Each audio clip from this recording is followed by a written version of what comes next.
Hi there. Welcome to the Sober Circle channel. Enjoy this speaker tape.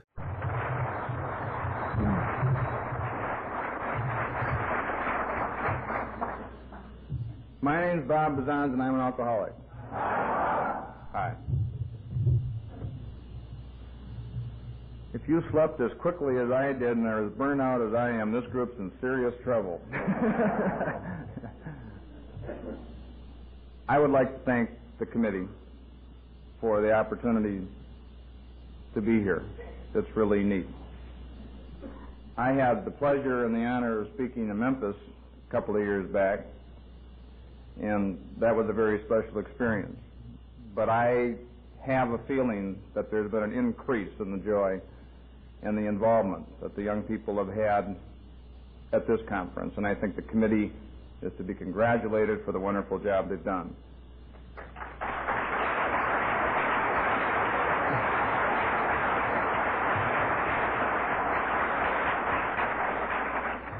I would also like to congratulate San Diego and New York for the willingness to put in the bid and all the work that they went through.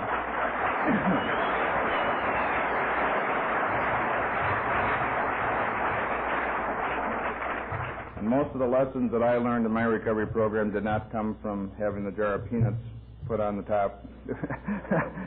They never drew mine out of the bag all the time. You've had, as I say, just one heck of a conference up to today. Gary, thank you for what you did Friday night. That was really neat. And with Mary Jane and Marge, I really enjoyed that experience a lot. Last night, I intended to enjoy the experience. Dick really blew me out. He just rang so many bells that I just didn't want to go to the dance. I just kind of wanted to wander around and think about some of the things he did. And thank you very much, Richard, for what you did. I hope that I'm able to bring some continuity to what we've done together here this weekend, this morning. To the grace of God, and because this program works, I have not had to take a drink of alcohol since the 10th of December, 1967. For that, I'm very grateful. Dick talked about, in an effort to get a little loosened up, I really enjoyed his definitions of alcoholism. I have a joke that I think describes an alcoholic as well as anything that I heard, and the first time I heard it, I stole it because it just really hit home. And the guy said, I think the best way to describe an alcoholic is to contrast him to a normie. And he said if you put a normie and an alcoholic in a room, and you had a door over there where you went through, and the guy found happiness and peace and pleasure forever after, and a door over here where there was a man waiting out there with a baseball bat that would hit you right between the eyes. He said the normie would go on over to that door, and he'd open it up, and he'd get hit between the eyes and knocked down, and he'd come back in. And then he'd get up, and he'd go over to that door, and he'd go out. And an alcoholic would go over to that door, and he'd open it up, and he'd get hit between the eyes with a baseball bat, knocked down, and he'd come back in. And then he'd get up, and he'd go back over to that door, and he'd open it up, and he'd get hit between the eyes with a baseball bat. And then he'd get back up, and he'd go back over the door, and he'd open it up, and he'd get hit between the eyes with the baseball bat. And finally he gets up, he goes over, opens the door up, gets hit between the eyes, gets knocked down, comes back in. And then one day he gets up, and he goes over to that door, and the guy is not there, so he goes looking for him.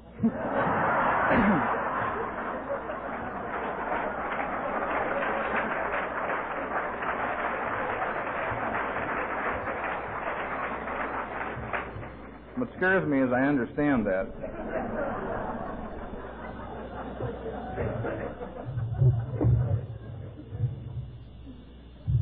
I took my first drink of alcohol when I was 14 years old. And I did not know it then, but since I've come to you people, I have come to find out just how significant an event that was for me. And to relate how significant that was, I have to tell you a little bit about the person I poured the first drink of alcohol into. And that kid was 4'11", second smallest kid in his class, and was scared stiff and didn't like who or what he was. As long as I can remember, I never liked who or what I was. I was just an overly sensitive kid. I say overly sensitive. I don't think my sensitivity anymore was so unique. but it was magnified. I think the fears and the feelings I had were normal fears and feelings, but because of my personality, it seemed magnified. And because it didn't like me, I started to feel it necessary to develop the capacity to be what I thought you wanted me to be, like many of us have talked about this weekend. The thing that's impressed me about this weekend is I think you've had a crew of the most honest speakers I've heard anywhere around. I've really just got in touch with some people who really shared it just kind of straight out and how it was, and that's very special. And it seemed like they all seem to have that same difficulty that many of us have, is not wanting or not being able to early on to show people what they had because it might not be liked. And I went through and tried to develop the capacity to be what you wanted me to be. If someone would have crawled inside of me and asked me what the most important thing was, I would have said belonging. There was a group of people who seemed to make things happen, the in-group. And I thought that if I could get to be part of that group of people, I'd be okay by association. All right? Okay? I wanted to be, I wanted to be bigger, better looking. I wanted to be an athlete. I kept trying out for football, but I had a back problem. I had a yellow streak down the back of it. It's a terrible thing to have if you're...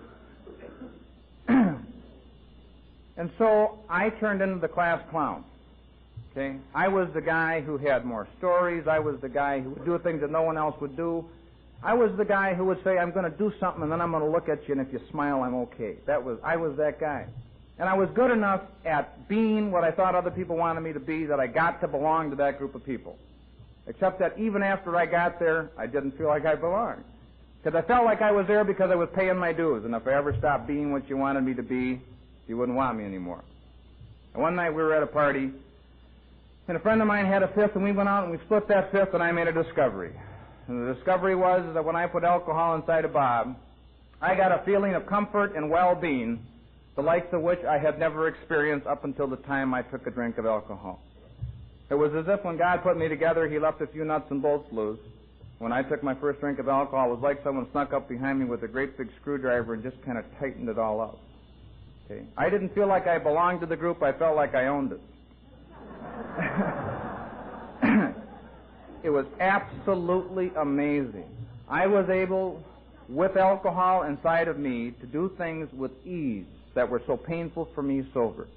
Okay? I wasn't aware of the things about me that were insufficient and I didn't like. And from that time on, I became a social drinker. Every time anybody else said, I'll have a drink, I said, so shall I. I just never passed up the opportunity to do that.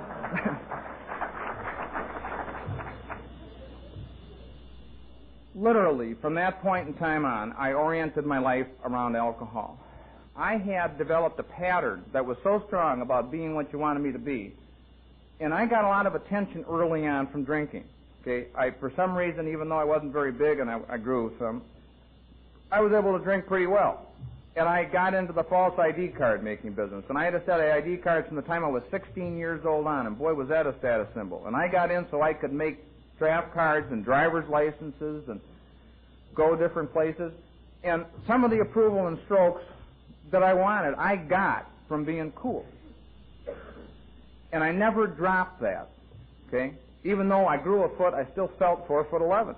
You know, never changed, never realized that I didn't need to be as much the class clown anymore. But I thought that that was just some added insurance. I thought, what the heck, you know, that won't hurt. I'll keep that along. When you do a lot of drinking and you're underage, you get into a lot of trouble. And I did both those things. By the time I finished high school, my drinking problem was the largest subject of negative conversation in our home. And I come from a few other people may have had that experience here. And I come from a really neat home. I'm one of 7 children. I have a lovely mom and dad.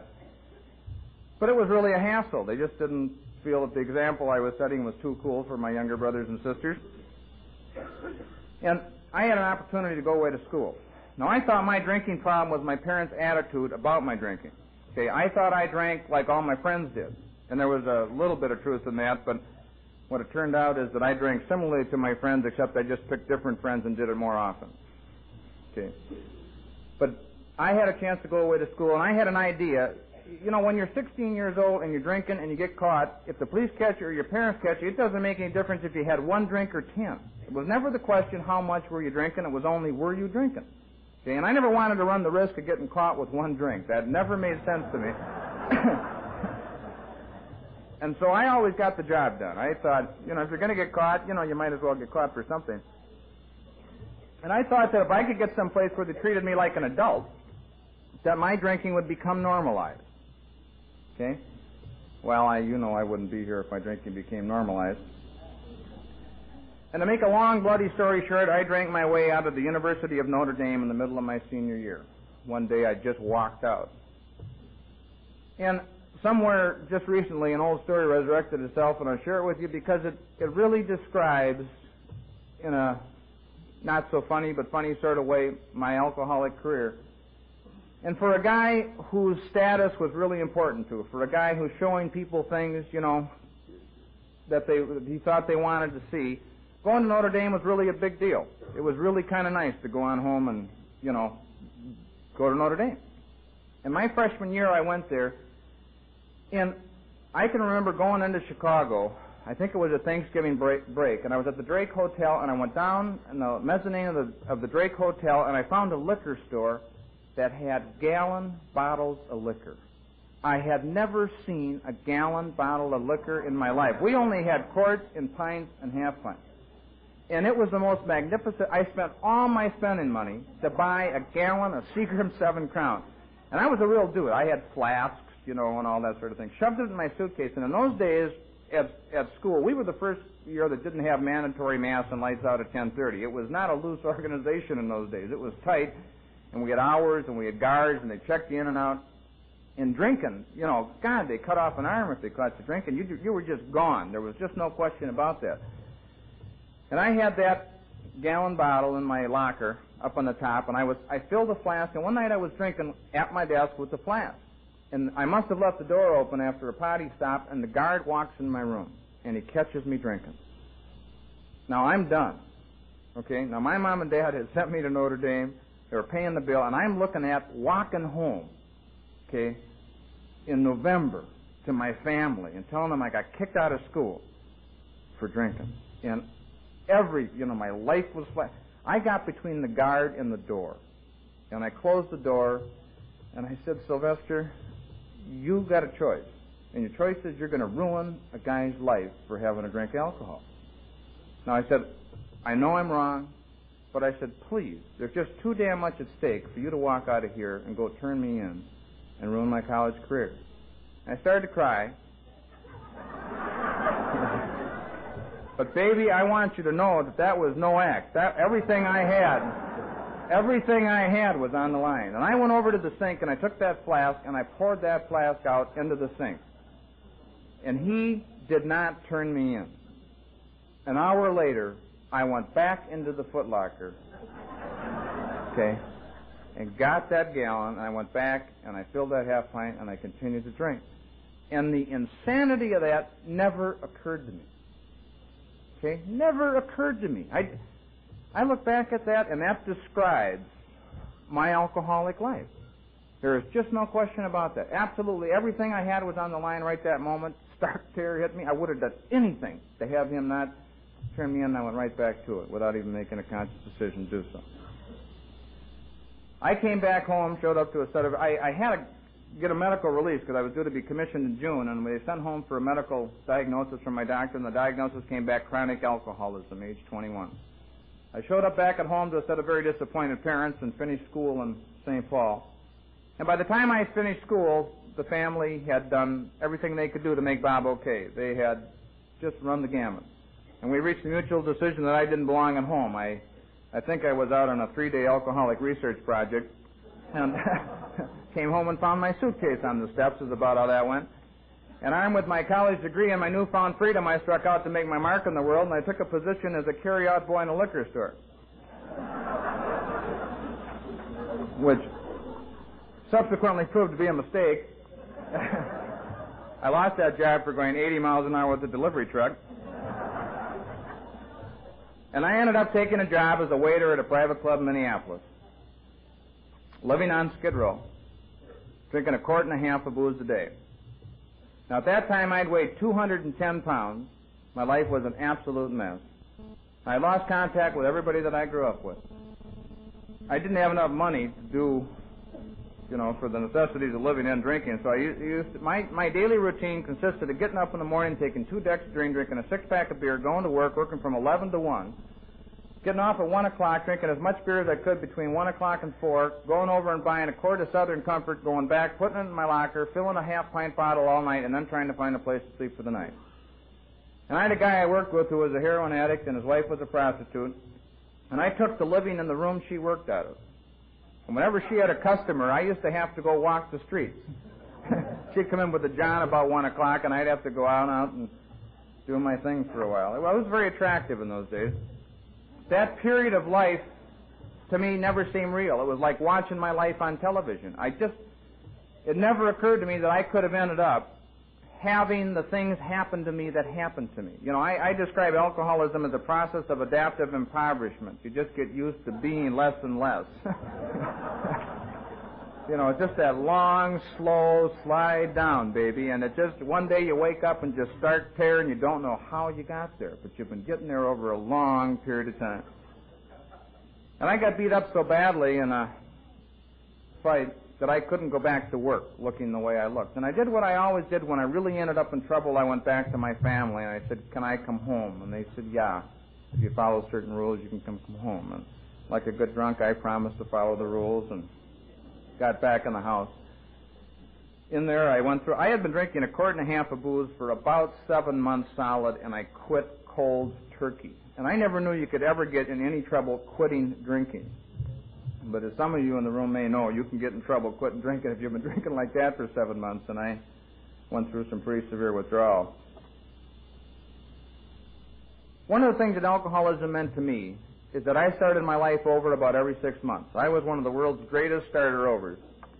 I never finished very many things, but I started over a lot. And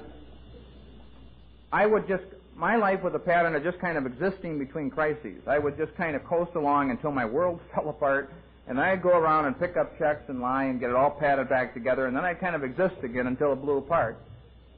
But at this point in time, I made the largest full-court press of pulling my act together that I had ever done right up until that time.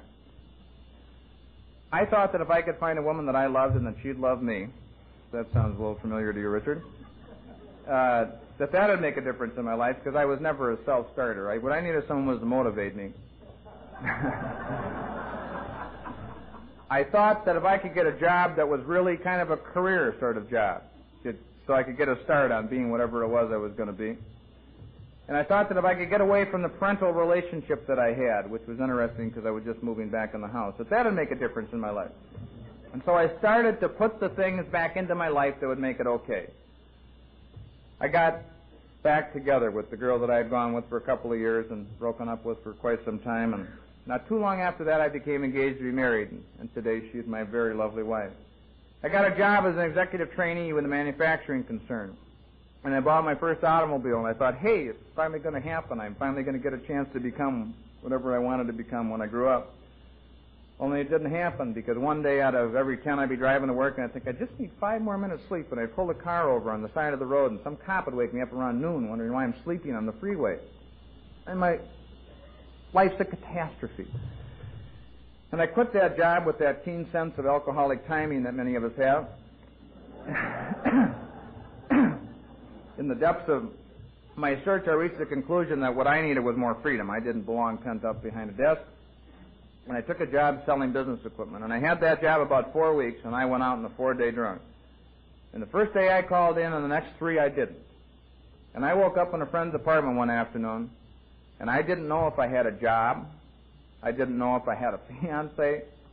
I didn't know if my family was going to allow me to continue to live in the house until I was married.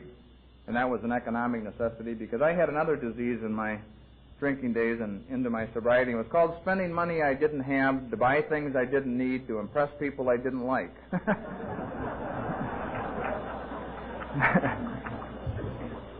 And I was just scared stiff. And for some reason, up to this time, it had been suggested to me a number of times that I go to Alcoholics Anonymous, and I couldn't believe that anybody would suggest that to me at my tender age. And at that point in time, it didn't seem so obscene. And I picked up the telephone and I asked the operator for the number of AA, and she gave it to me, and I called and I got the Automobile Club. Scouts Honor, which is how everything went in those days. And they must get some of our calls because she, believe it or not, gave me the number of AA. Couldn't believe that. Our intergroup office occasionally gets calls to tow cars. So it works out. And two fellows came out and called on me. And thank God these two men knew how to make a 12-step call, because it was to be quite some time before I was to learn how to make one. If you wanted to talk to me about my drinking, you had two choices. You either were going to also discuss the most unattractive thing I knew about you, or you had to be willing to wade through as much anger as I could put out. And the idea was that you can come and get me, baby, but it's not going to be for free, and you got to know that before you come. And as a result, not too many people had heart-to-heart chats with me about my alcoholism.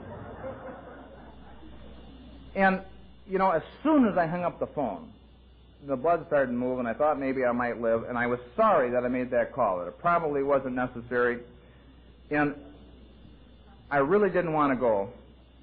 But I thought, maybe I'll go and see what they look like. All minority groups look alike, and if I saw what a couple of alcoholics saw what a couple of them look like, at least I'd have an idea what they look like, and maybe I probably wasn't one. And I went out to meet these two fellows at a broiler, and I never had a chance to tell them that they didn't understand, they had the wrong information, they didn't know what they were doing, because they didn't talk to me about me. They talked to me about themselves. And they gave me the opportunity to identify my alcoholism through their experience.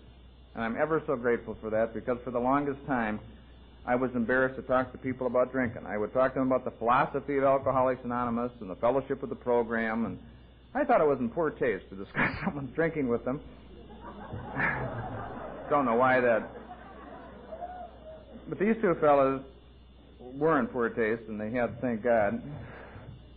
And they asked me to go to a meeting of Alcoholics Anonymous, and I went with them. And I was allowed, through that experience, to make a couple of discoveries, which I'll share with you in a minute. Before I share that, I want to share with you the attitude with which I walked in the front door. And I do that because I have discovered in my own recovery program that it is that attitude today which causes me difficulty in dealing with my living problems today. In no way did I think I was an alcoholic.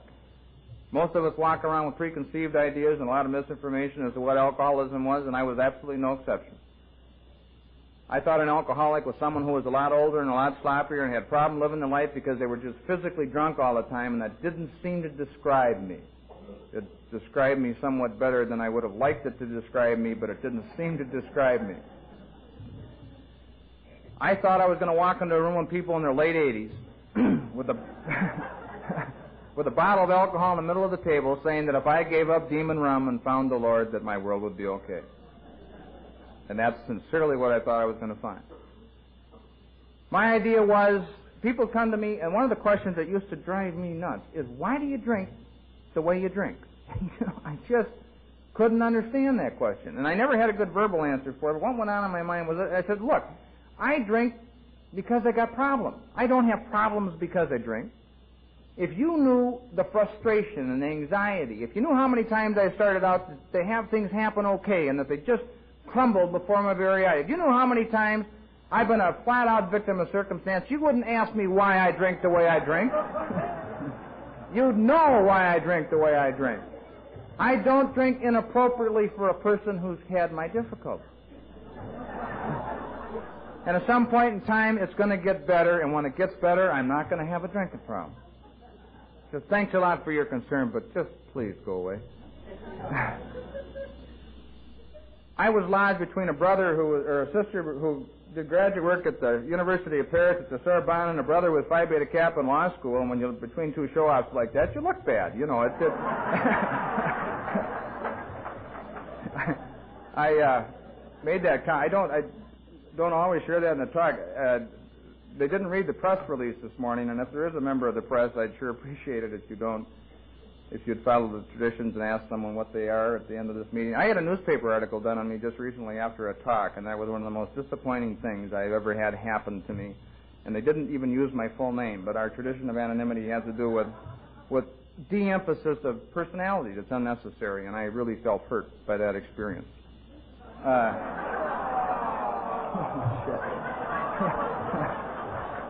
Lots of people get sober. Not everybody gets well, but lots of people get sober. I mean, you know.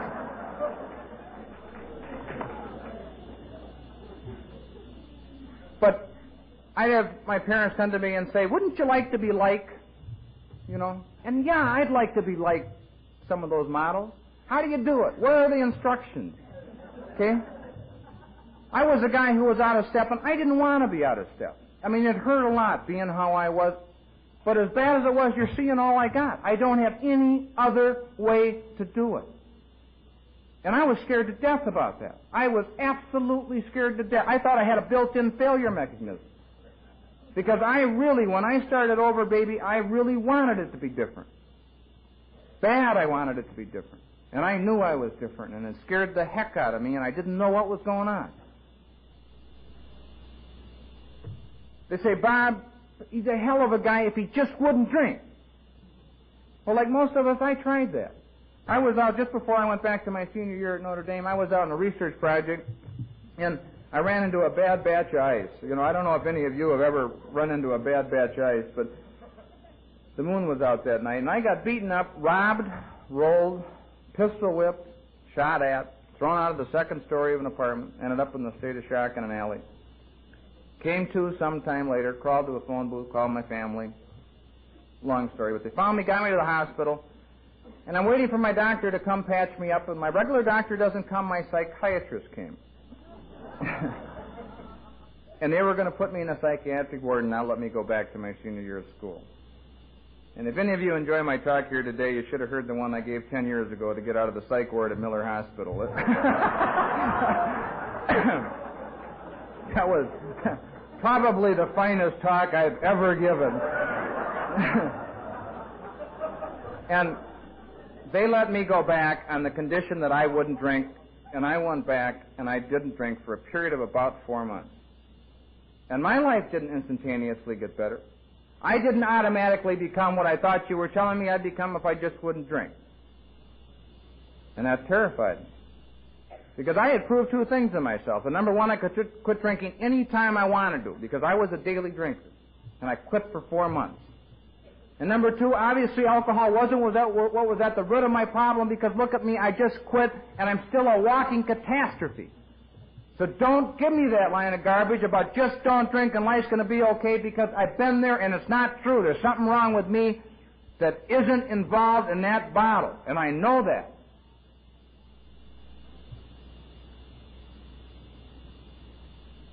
That was the attitude. They'd come to me and they'd say, Bob, I think you're an alcoholic. And I'd say, I can see with the information you have why you think I'm an alcoholic. But there's pieces of me that you don't know anything about. There's pieces of me that no one knows anything about. And I think if you knew about all those pieces, you wouldn't think I was just an alcoholic. So thanks for your concern, but get off my back, because you just don't know what I'm going through. When I was 23 years old, I was scared stiff. I walked in that front door, and I found the most wonderful experience I've ever had in my entire life. And it didn't all happen in my first meeting, but quickly on in the program and the exposure to Alcoholics Anonymous, I made these two discoveries.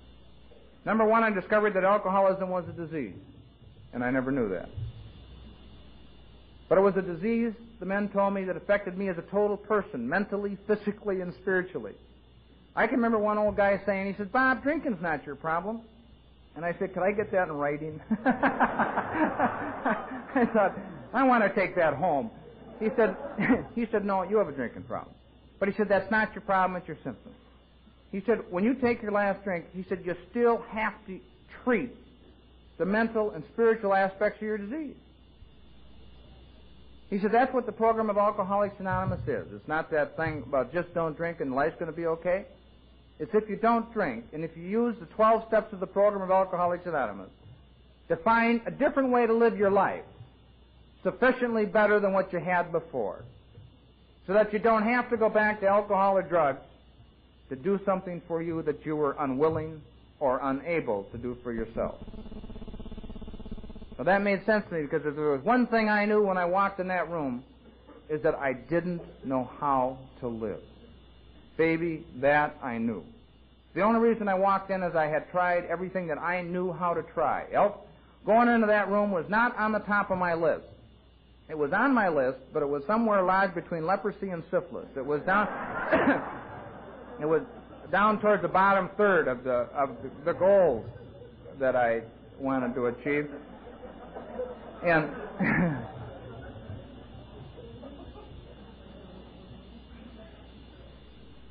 the other thing I learned at that meeting was that there was a group of people in that room who had drunk an awful lot of alcohol. Now they weren't doing it.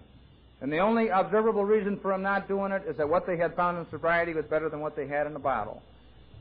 And that intrigued me, because it had occurred to me that I might not be able to drink anymore, but it never even crossed my mind that I could enjoy it.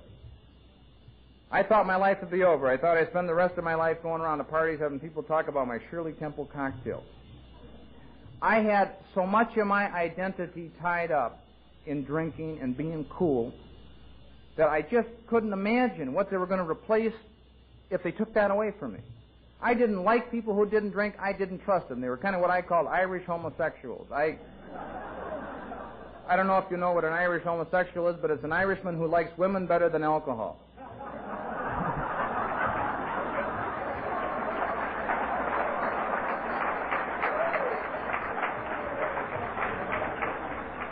It's just inappropriate. You know, that's what it is.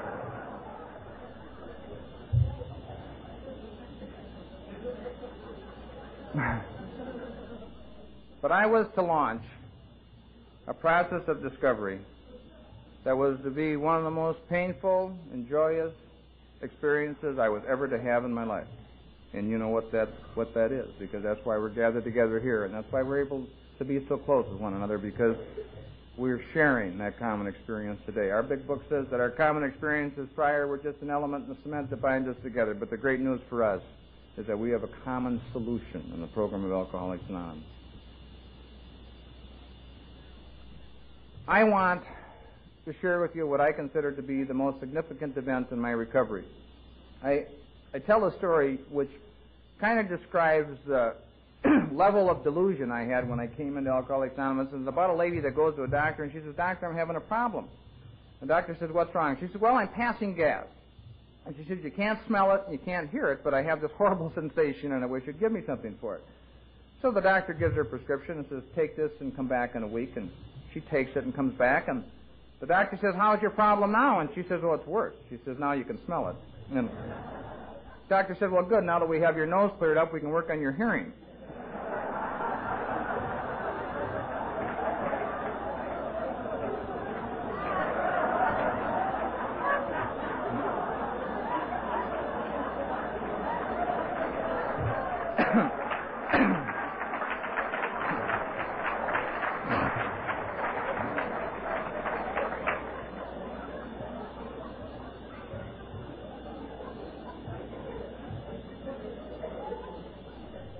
It wasn't that I wasn't sincere, it was that I was sincerely deluded. I literally did not know what was going on in my life. It never occurred to me that anybody who hurt as much as I hurt, who was walking through life like an open sore in a salt mine, didn't know what was going on. I felt like I felt it and knew it every minute of the day. And I literally only knew the symptoms. I did not know at all what the dilemma was, much less what the solution was. And that is what I was given in the program of AA. Before I was able to receive that, I had to have the experience that I'll share with you now. And you know, I don't know if you know, but not everybody can become an alcoholic. A lot of people don't have what it takes. You know, they aren't... You know, I mean, it looks easy. You know, I kind of...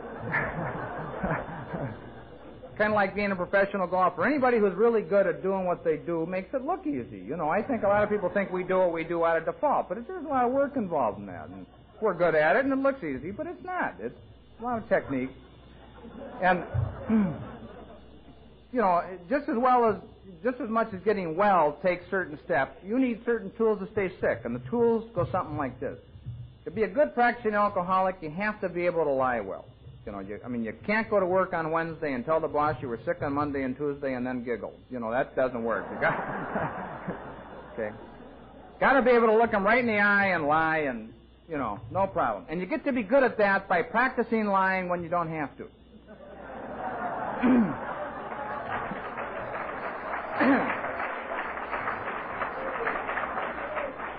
And if you've gotten that to the point where you're not sure if you're telling the truth or not, you got it just about at the right level that a good that a good practicing alcoholic needs it.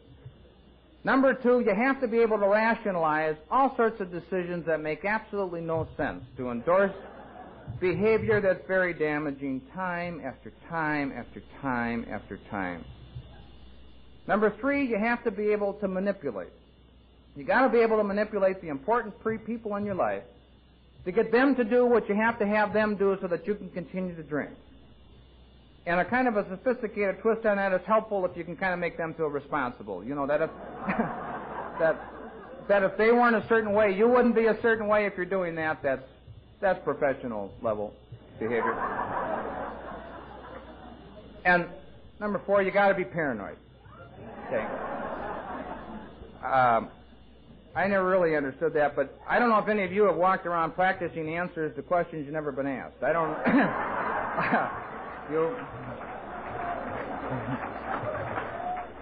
I thought that was normal. That's just be prepared. That's the sort of thing that we've always.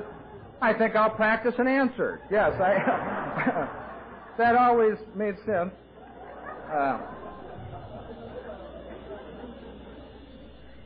And lastly, you need a wall. You need a wall built up between you and the rest of the world so that they don't see what's going on. First thing drinking robbed me of was a little bit extra that it took to be a success at anything that I did. The hop went off my fastball. And then pretty soon it was eating into areas of responsibility, and I wasn't doing enough to get by. And I started to lie and cover up, and I started to build a wall between me and you so that you wouldn't see what's going on in my life. And the thinking that went on behind the wall went something like this. It said, you like me, but you only like what I let you see about me. But if you could see everything about me, all the dark, crummy, rotten, horrible things, you'd hate my guts. Because I hate my guts. And who knows more what a crummy person I am than me. I was walking around comparing my insides with your outsides. And the only way to come out doing that is second best. But at some point in time behind that wall, I got tired enough and sick enough and I hurt enough that I tore it down. And I said, hey, come and get me. I don't care who you are or where you come from, but just come and get me and help me not be who I am anymore. I just can't stand it. And for the first time in my life, I shared the whole deck of cards with someone. And you see, up to that time, no one had all the information together on me. My fiancé had 20% of it, my family had 40% of it, my friends had a portion of it, my employer had a portion of it, but there were pieces that no one had. And I killed you with the pieces that you didn't have. I neutralized you with my uniqueness. But I got to a point where I couldn't afford my uniqueness. I can't tell you how much I thought I was the only person in the world going through what I went through. I'd even hear about other people having my difficulties, but I'd say, yeah, it's different. I know better. I could do better. But when I was able to let it all go, I found something out. I found out that I wasn't unique. That my personality was unique, but not my illness, not my problems, not my experiences, and not the feelings involved with what I had. I felt understood. Most people, when they came to me, they kind of pointed a finger and they said, you know what's wrong with you? That just drove me nuts until I got here. And someone said, you know what's wrong with us? And I was able to find out that I wasn't alone. And there's a funny thing that came out of that. I've been surrounded by love all my life, but I never felt particularly loved. Because I think in my mind I said you love me, but if you understood me, you wouldn't love me. But I came to you, and over a period of time and in my fifth step and with my sponsors, I shared every lousy, unattractive thing that had happened in my life. I let it all go. And you looked at me and you said, Bob, we understand. And we love you. And for the first time in my life, I really felt love. And since you've given me that gift, I've even been able to receive love from people who don't understand. And that's neat. But a funny thing's happened with us. We get well so fast. So fast. That all of a sudden, we're sober 3 months, 6 months, a year, 18 months. And we start to have a problem that we don't think anybody with our extensive sobriety should have. And we say, thank you very much for helping me with my drinking problem, but stay out of my marriage. And we put a brick up. Thanks a lot for helping me with my drinking problem, but stay out of my finances. And we put another brick up. Stay out of my job. And brick by brick, we build the wall back up. When you get that wall built up, you're alone. You're unique. And the only thing an alcoholic can do well alone is get sick.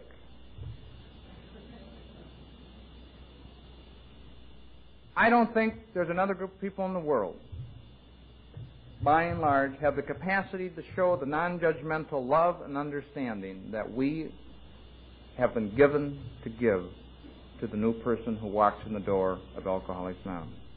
I think that's one of the greatest treasures that this organization has. A new person can walk in that door tonight and tell us he's having a love affair with a zebra, and 4 people will stand up and say that they are also having a love affair with a zebra, and get him a cup of coffee.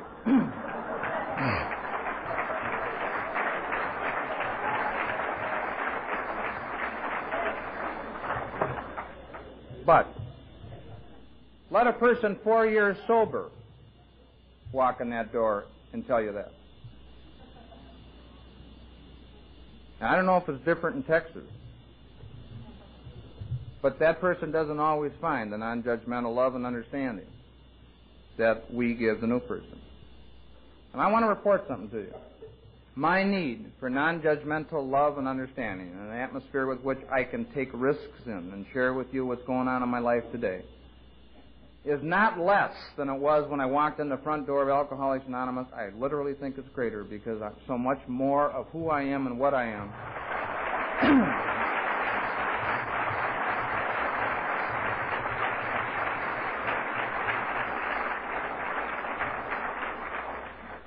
After a period of time, the biggest waste of this program is to use it not to drink.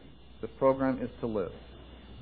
And if all I'm doing is not drinking, if I'm not involved currently with what's going on in my life today, see, that's where my involvement is. I am active in Alcoholics Anonymous today for a living problem that I had today, not a drinking problem that I had 9 years ago. And if I can sit in a meeting and talk about something that really sounds heavy, but if that's not really where I'm coming from, then I'm not current. I'm not dealing with what's going on in my life today. I'm not dealing with the mental and spiritual aspects of my disease that are still active in me. And if I'm doing that, I'm walking around with untreated alcoholism. And if you walk around with untreated alcoholism long enough, there's a drinking. And if I say anything to me and to us, I hope that we become increasingly more aware, because we're becoming a society where we're really where we're getting people with longer periods of sobriety than anybody I probably ever imagined when Alcoholics Anonymous started. We need so much to continue to love one another and to share what we have. And we need to continue that very special gift that we are given to supply that non-judgmental love and understanding. One of the biggest things in my life today is to try, and what step 1 means to me today, is that I try to keep that wall down and share with you. If I'm active in Alcoholics Anonymous and working with my sponsor and meditating and praying with my higher power, and if I'm sharing with you what's going on in my life today, my needs will be met. My needs today are a lot different than they were a few years ago, but they're still being met with the same people in the same program. And that makes me feel very, very good.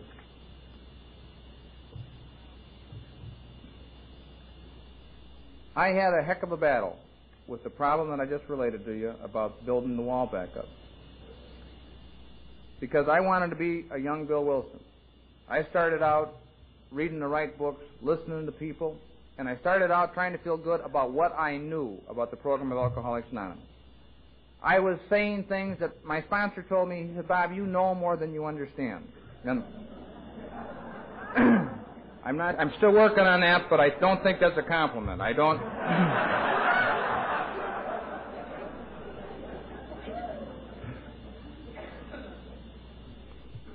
But I had a problem of trying to understand things before I did it. My idea was that if you can sit me down and let me know that you understand my problem, and give me a solution to the problem, and I understand it, and I can see the impact on my life, and I agree with it, I'll do it. And I remained a bottleneck in my program. I was the judge of what I had to do, what I would do. And over a period of time, that caused me great difficulty. I found myself 5 to 6 years sober, having just one of the worst times I ever had in my sobriety. Having pain and some depression and being just scared stiff. I came in the front door of Alcoholics Anonymous saying, okay, let's say I agree with you. I got the problem and you got the answer. If I've got the problem and you've got the answer, I've got 4 or 5 things that are just tearing my life apart, and they ought to disappear, right? I'll give you a reasonable period of time. How about a year? And I found myself 5 years sober, still having most of the major defects of character that I walked in the front door of Alcoholics Anonymous with. Problems that I had promised myself I wouldn't have, I still had. Problems that I promised myself, that one of the problems I had is I couldn't get up in the morning. I'd set the alarm clock for 7 o'clock in the morning, and I'd get out of bed at the crack of 9. And I'd go to work early, late and leave early. And my life was totally unmanageable.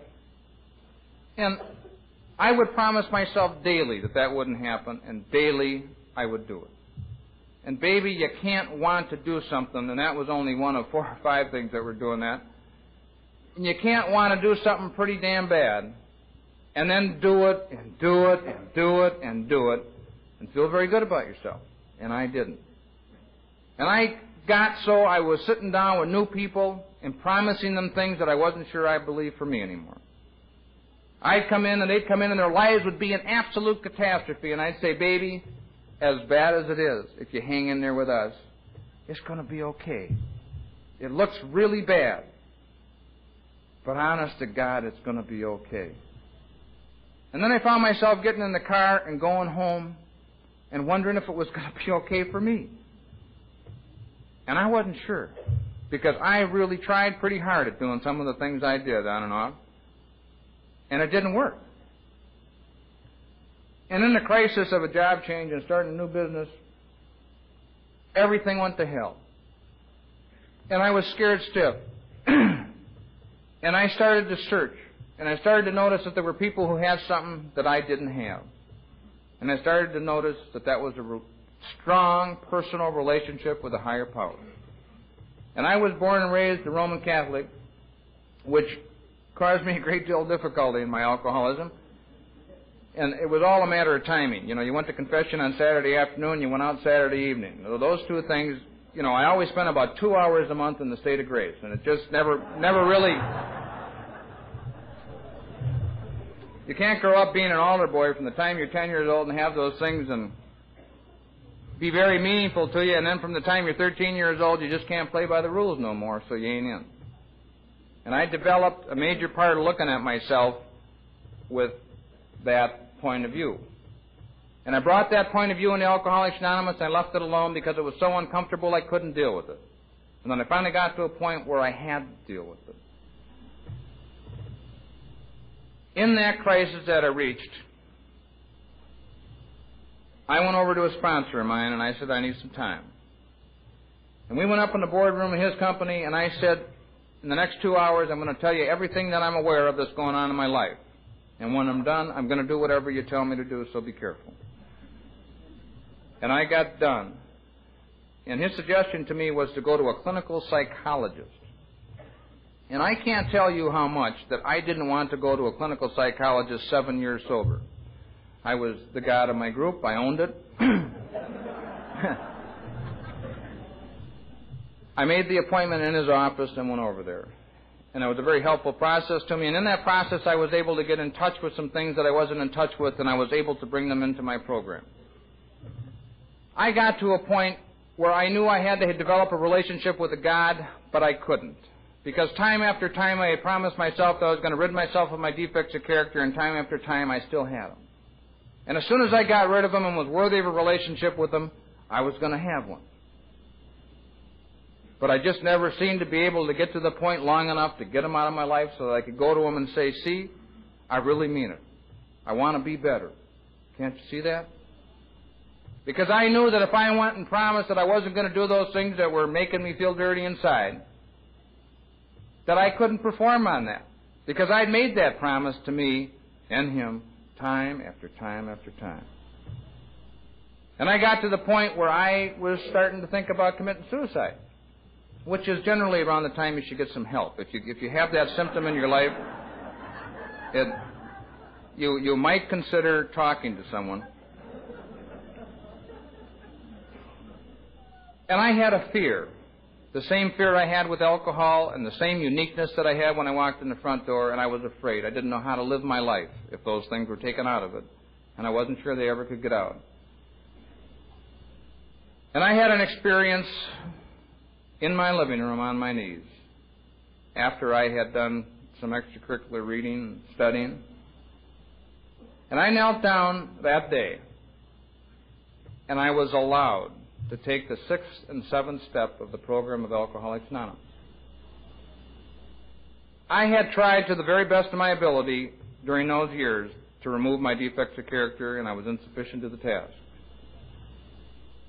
I had not taken the first part of Step 3 and didn't understand the first part of Step 6. I had spent all my time trying to do it rather than get ready to do it. And that day I knew without question, I knew from my experience with you that there was more power in this program than was ever in my life. And I saw other people doing things that I seemed unable to do, and I knew that somehow that was available to me. And I sat down, and I think more completely than I ever have up to that moment, I said, there isn't anything in my life that I won't give up to get where it's meant for me to go. Anything. And from the moment I took the 6th and 7th step, 4 out of the 5 major defects that I've been wrestling with disappeared. It literally blew my mind. I didn't work on it. I didn't have effort involved in it. They disappeared. Some effort involved, but it was like night and day. A friend of mine later explained that. He said, Bob, do you know how you change in the program of Alcoholics Anonymous? And I said, I'm not sure. And he said, it's like a farmer. A farmer doesn't grow. A farmer plants a seed in fertile soil and creates an environment in which growth can take place, and God grows. And he says, a doctor doesn't heal. A doctor creates an aseptic environment in which healing can take place, and God heals. And he said, you and I don't change. We create an environment in which change can take place, and God changes us. And the environment is the environment of the 6th and 7th step and the 3 requirements of the program of open-mindedness, honesty, and willingness.